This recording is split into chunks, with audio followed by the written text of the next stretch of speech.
Hello everyone, শুনতে পান আমাকে? শুনতে পাচ্ছেন? জি স্যার, শোনা যাচ্ছে স্যার। জি স্যার, শোনা যাচ্ছে। Okay, good. So let us start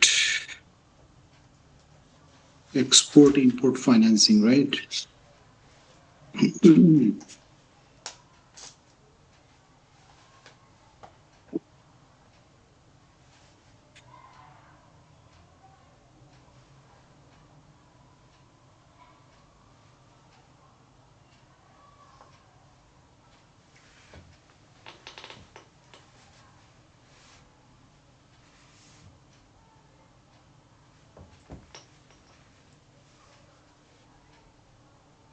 So first of all, look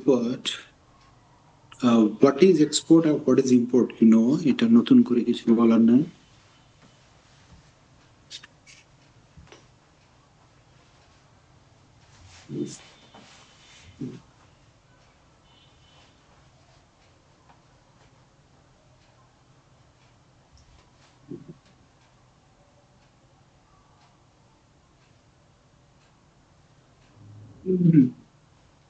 So trading risks in export and import. So what are the trading risks in export and import business of the cross border?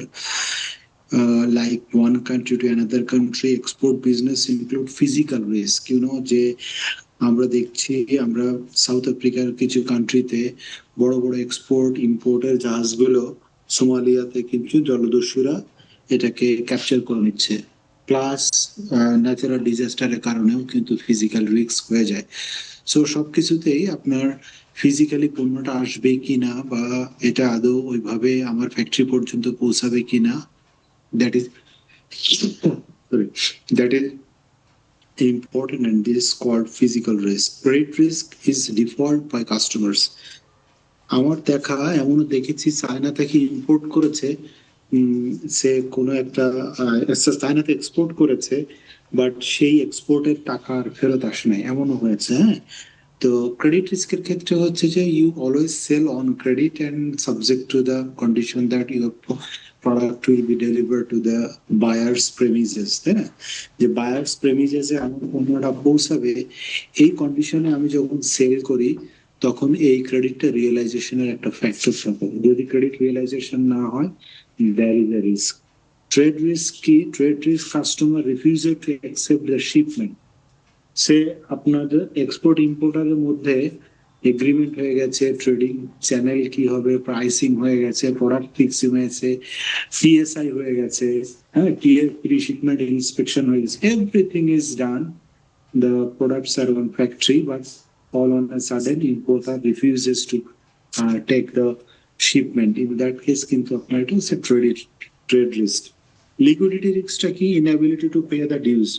Customer import করেছে, সবকিছুই করেছে, LC দিয়েছে, but customer ওই প্রোডাক্টটা sale করতে পারেনি। What will be happen? এই customer or importer will not be able to pay your full dues. Exchange gain loss. Exchange gain লসটা কি, এটা কে বলতে পারবে?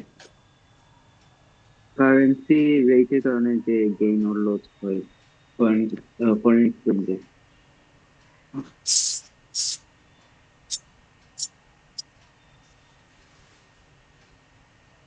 দ্যাট মিনস এক্সপোর্ট ইম্পোর্ট বিজনেসের অন্যতম চ্যালেঞ্জিং ফ্যাক্টর হচ্ছে কি? চ্যালেঞ্জিং ফ্যাক্টর হচ্ছে পেমেন্ট। সো আমরা আজকে থেকে যদি 2 বছর আগের কথা চিন্তা করি, আমরা দেখবো যে ডলারের পেমেন্ট কত ছিল, 85 টাকা, 82 টাকা। এই তো সেদিন আমরা মানে মনে পড়ে যে বাইরে থেকে ঘুরে আসলাম, 82 টাকা করে ডলার কিনে। বাট দেখা যাচ্ছে অল অন এ সাডেন 2023 বা 23-এর ডিসেম্বরের দিকে আমরা দেখেছি গ্লোবালি একটা আনরেস্টেড সিচুয়েশন তৈরি হলো, বাংলাদেশে একটা ডলার ক্রাইসিস তৈরি হলো, এবং ডলার ক্রাইসিস হতে হতে সেটা এখন কোথায় দাঁড়িয়েছে? কত? 125 টাকা। আনঅফিসিয়ালি বা আনঅথরাইজড চ্যানেল দিয়ে কিনতে গেলে 130 টাকা পর্যন্ত কিন্তু আমরা ট্রেড হতে দেখি। এর মানে কি? আমি যদি কোনো জায়গা থেকে ইম্পোর্ট করি বা কোথাও এক্সপোর্ট করি, এবং ইম্পোর্ট ডেট আর সেটেলমেন্ট ডেটের মধ্যে যে ডিফারেন্সটা, এই ডিফারেন্সের মধ্যেই কিন্তু there can have fluctuation gain or loss. So exchange gain loss is a significant factor in case of foreign import export and pricing. Understood?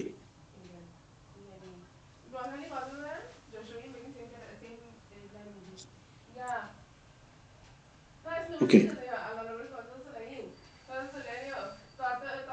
Now come to the point how to mitigate those risks. Mitigating the risks of export financing, bill of exchange. What does it mean, bill of exchange? আমরা সবাই জানি যে importer যখন একটা sale করে এক্সপোর্টারের bill of lading and documentation শেষ করে এক্সপোর্টার কিন্তু একটা বিল পাঠায় যে আর will be going to pay you that amount of money on that days এবং ওই বিল অফ এক্সচেঞ্জ এর মাধ্যমে কিন্তু আলটিমেটলি ইন্টারন্যাশনাল কোর্টে গিয়েও আপনি সেটেলমেন্ট করতে পারবেন, তাই না? তো সেক্ষেত্রে এটা একটা ইম্পর্টেন্ট ইনস্ট্রুমেন্ট হিসেবে কাজ করে। আলটিমেটলি এটা দিয়ে আবার ব্যাংকে ফাইন্যান্সিংও করা যায়, অর্থাৎ ব্যাংকে আপনি জমা দিয়ে এটা দিয়ে আবার ফাইন্যান্সিং করতে পারেন। লেটার অফ ক্রেডিট বা এলসিটা কি? এলসিটা হচ্ছে এক্সপোর্ট ইন্স্যুরেন্সের কথা আমরা একটু আগে বলছিলাম যে ইন্টারন্যাশনাল ট্রেড মার্কেটে যে রিস্ক গুলো রয়েছে সেখানে রিস্কটাকে মিটিগেট করার জন্য ইন্স্যুরেন্স করা যায়।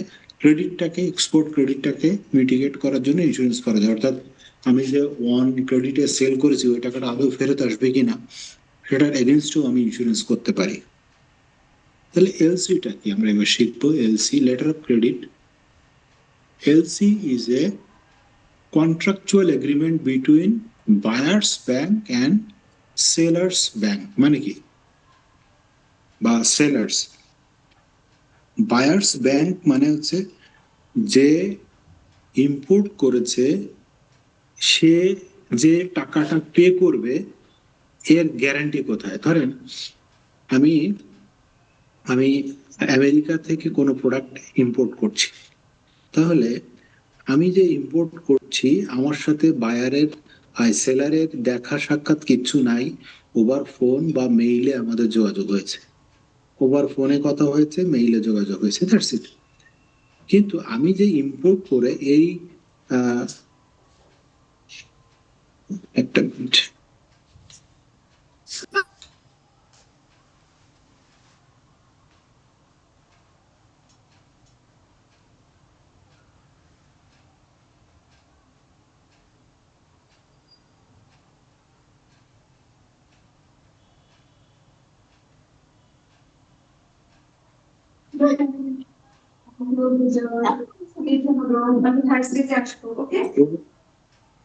আমরা যখন দেখলাম যে আমরা আমেরিকা থেকে ইম্পোর্ট করেছি, তো এই ইম্পোর্টেড প্রোডাক্টের প্রাইস পে করব কিনা আমেরিকার ব্যাংক এটা কিভাবে বুঝবে, বা কোন কমফোর্টের ভিত্তিতে আমেরিকার ব্যাংক আমাকে টাকাটা ফেরত দিবে? That is important.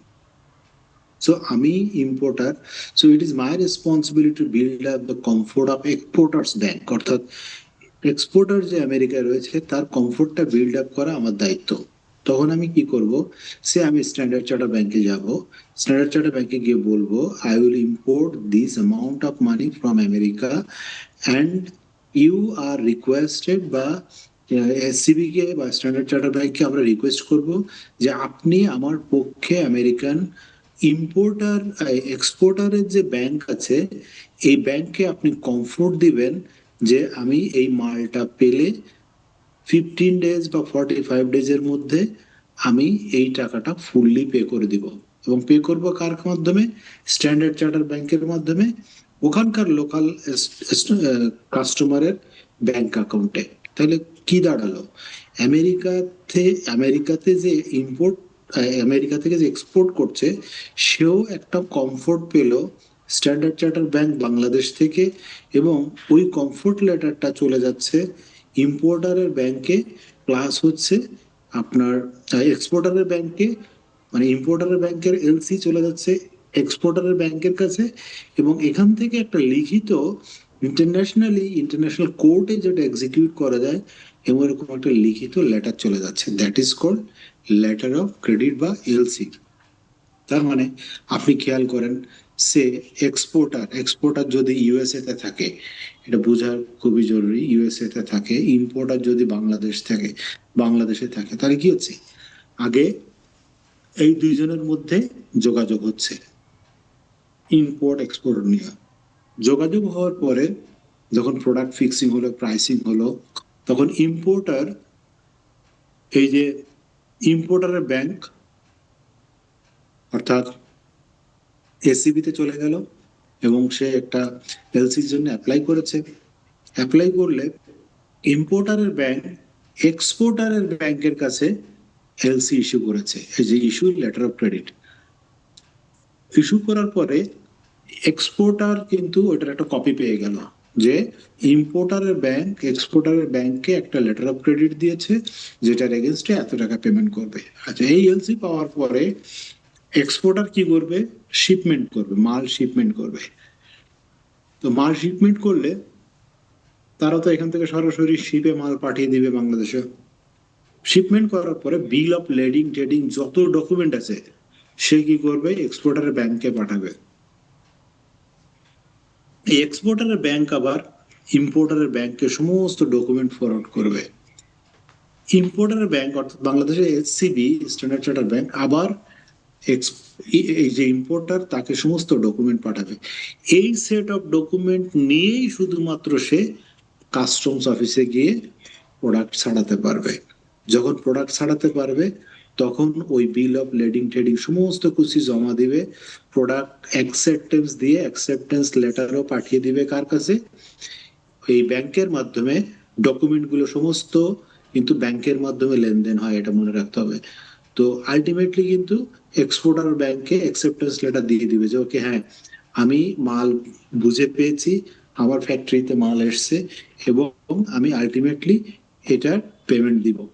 এবং আফটার 45 ডেজ যদি এলসির কন্ডিশন থাকে যে 45 ডেজ এর পরে পেমেন্ট দিতে হবে, 45 ডেজ পরে ইম্পোর্টার যদি পেমেন্ট নাও করতে পারে, তাহলে বাংলাদেশের যে এসসিবি গ্যারান্টি দিয়েছে বা এলসির কমিটমেন্ট দিয়েছে সে কিন্তু বাধ্য হবে আমেরিকাতে এক্সপোর্টারের ব্যাংকে পেমেন্ট দেওয়ার জন্য। আন্ডারস্টুড? সো ইন্টারন্যাশনালি এই ট্রানজেকশন গুলো কিন্তু এভাবেই হয়, হাজার হাজার কোটি টাকার ট্রানজেকশন হচ্ছে ঠিক এভাবে। তো এটা হচ্ছে ইন্টারন্যাশনাল এলসি মানে ক্রস বর্ডার এলসি গুলো এভাবে হয়। এবং এলসির পেমেন্ট যদি 45 দিনের মধ্যে ফোর্স কমপ্লিট হয়ে পেমেন্ট করতে না পারে কাস্টমার, তাহলে ওটা ফোর্স লোনে কনভার্ট হয়ে যায়। আমরা যেটা বলি এলএটিআর, লোন এগেইনস্ট টার্ম রিসিপ্ট। হ্যাঁ, তো দেখবেন ব্যাংকে যারা অডিট করেছেন তারা এই জিনিসগুলো পাবেন। একই রকম করে লোকাল এলসি হতে পারে। লোকাল এলসি কেমন, তো রাজশাহী থেকে ইম্পোর্ট করতে নিচ্ছেন মাল, ডেলিভারি নিচ্ছেন ঢাকাতে। এখন কেউ কাউকে চিনানো না, মেইলে কন্ট্যাক্ট হচ্ছে, ফিজিক্যালি তো দেখা হচ্ছে না, মাল পাঠিয়ে দিচ্ছে, এখানেও লোকাল এলসি হয়। আবার ব্যাক টু ব্যাক এলসিটা কেমন, জাস্ট শুনে রাখেন, এত কিছু মানে হয়তো বা নাও আসতে পারে, বাট ব্যাক টু ব্যাক এলসিটা হচ্ছে ওই যে ইন্টারন্যাশনাল যে এলসি আছে, ওই ইন্টারন্যাশনাল এলসির এগেনস্টে যদি আবার লোকাল কোনো পার্টির কাছ থেকে কাউন্টার এলসি নেওয়া হয়, তখন ওটা বলা হয় back to back LC.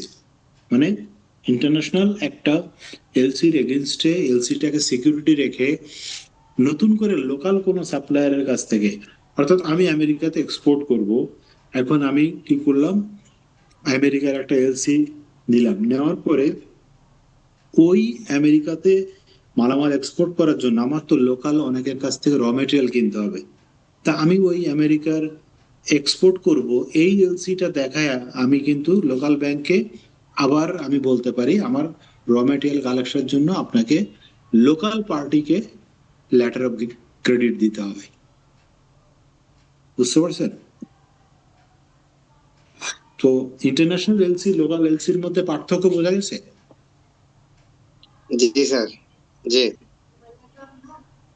Sir, দেশের ইকোনমিক কন্ডিশন যদি ভালো থাকে তাহলে কি স্যার এলসি ইস্যু করতে কি ব্যাংকের পারমিশন লাগে? অবশ্যই, ব্যাংক ছাড়া কেউ এলসি ইস্যু করতে পারে না। সোজা কথা হচ্ছে ব্যাংক ছাড়া কেউ এলসি ইস্যু করতে পারে না। হুম। গভর্নমেন্টের কি পারমিশন, আই মিন অ্যাপ্রুভাল লাগে স্যার করতে? এখন গভর্নমেন্টের পারমিশন লাগে না, কিন্তু গভর্নমেন্টের কন্ডিশন ফুলফিল করতে হয়। আপনারা কিছুদিন আগে দেখেছেন, অর্থাৎ 5ই আগস্টের পরে এলসির মার্জিন কিন্তু 70% হয়ে গেছিল। এর মানে কি? অর্থাৎ আমি যদি 100 টাকার এলসি ওপেন করতে যাই, তাহলে আমাকে 70 টাকা ক্যাশ জমা দিতে হবে। It's quite impossible. নর্মাল এলসির মার্জিন কিন্তু 5% থেকে শুরু হয় নর্মালি, এটা টোকেন মানি। বুঝতে পারছেন?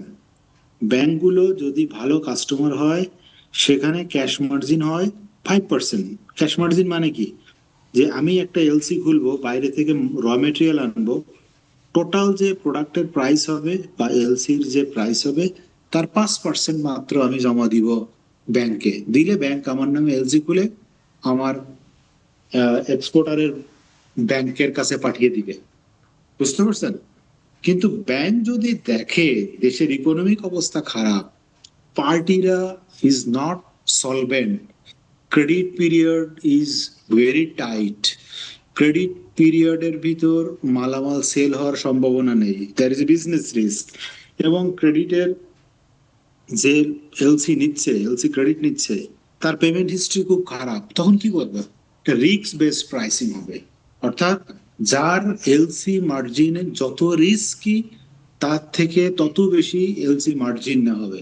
এবং এলসি মার্জিন অ্যামাউন্টের উপর কোনো ইন্টারেস্ট দেওয়া হয় না। ব্যাংক যত টাকা নেয়, ওই টাকাটাই ফ্রি অফ কস্ট ব্যাংক ওটাকে ইউটিলাইজ করতে পারে। অর্থাৎ যত বেশি এলসি মার্জিন রাখতে হবে, ইম্পোর্টারের জন্য তত বেশি ক্ষতি। বুঝতে পারছেন? জি স্যার।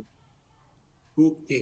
সো মোটামুটি এলসি বা ফরেন ট্রেডের ক্ষেত্রে এগুলো খুব ইম্পর্টেন্ট ছিল, মনে রাখবেন। যদি কখনো পরীক্ষার হলে ছোট ছোট কনসেপচুয়াল প্রশ্ন আসে, never make any stake. Sir, আমরা ব্যাক টু ব্যাক এলসি নিয়ে যদি শর্টলি একটু বলতেন 1 মিনিটে। ব্যাক টু ব্যাক এলসিটা হচ্ছে এরকম, সে আমি যেটা বলছিলাম, আমি ইউএসএ থেকে মাল ইম্পোর্ট করব, এক্সপোর্ট করব ইউএসএ তে। ইউএসএ তে আমি গার্মেন্টস এক্সপোর্ট করব। কোন জায়গা থেকে এক্সপোর্ট করব? বাংলাদেশ থেকে। হ্যাঁ। তাহলে ইউএস এর কোন ব্যাংক আমাকে একটা এলসি দিয়েছে না? জি স্যার।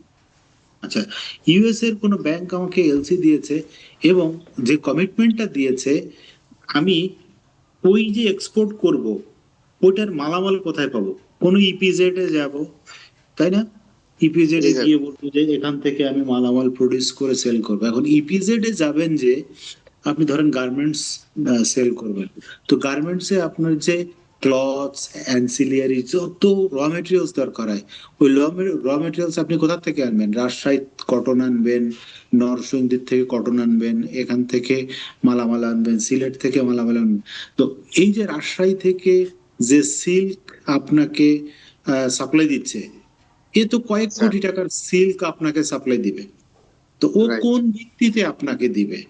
তখন আপনাকে কি করতে হবে? আপনাকে আরেকটা ব্যাংকে যেতে হবে, ছোট ব্যাংকে, যে বলতে হবে যে দেখেন, আমার এইটা হচ্ছে ফরেন এলসি, এই ফরেন এলসির এগেনস্টে আপনি আমার পার্টিকে একটা back to back LC issue করেন। বোঝা গেছে? রাইট। তখন ও কি করে? ওই এলসিটা তার কাছে রেখে দেয়, কোনো ক্যাশ মার্জিন রাখে না। না রেখে ও এই লোকাল সাপ্লায়ারকে একটা এলসি ইস্যু করে দেয়।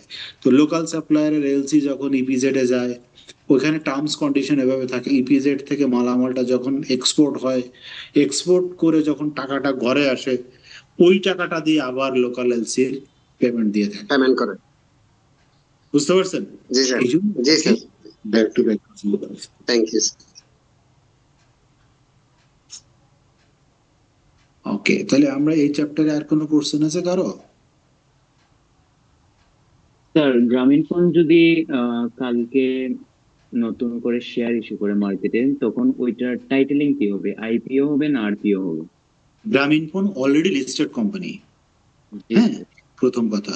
দ্বিতীয় নাম্বার হচ্ছে, গ্রামীণ ফোন যদি এখন আবার নতুন করে সে আইপিও তে যায়, তাহলে এটা হবে আরপিও। জি কি স্যার। হবে? তো আরপিও। আরপিও কি নামটা মেনশন করা হয় নাকি আইপিওই মেনশন করা হয়? বাট ওটাকে আইপিও মেনশন করা হয়, কিন্তু স্ট্র্যাটেজিক পেপারে থাকে রিপিট আইপিও। বুঝতে বোঝা গেছে? জনগণ জানে এটা আইপিও, কিন্তু আইপিও তো অলরেডি সে আছে, ডকুমেন্টেশন হবে আরপিও দিয়ে। বোঝা গেছে? এসএসসি যে ডকুমেন্টেশন দিবে আপনাকে, ওগুলো সব হবে হচ্ছে রিপিট আইপিও বা আরপিও। বুঝতে পেরেছি। ক্লিয়ার? ওকে, আমাদের চ্যাপ্টার 7 আমরা মোটামুটি শেষ করলাম। এখন আমরা চ্যাপ্টার 11, 13 পড়বো, তারপরে উইল ব্যাক টু 9। হ্যাঁ, আমরা চ্যাপ্টার 11টা পড়বো এখন। আচ্ছা, শুরু করি। চ্যাপ্টার 11টা হচ্ছে economic environment of the business and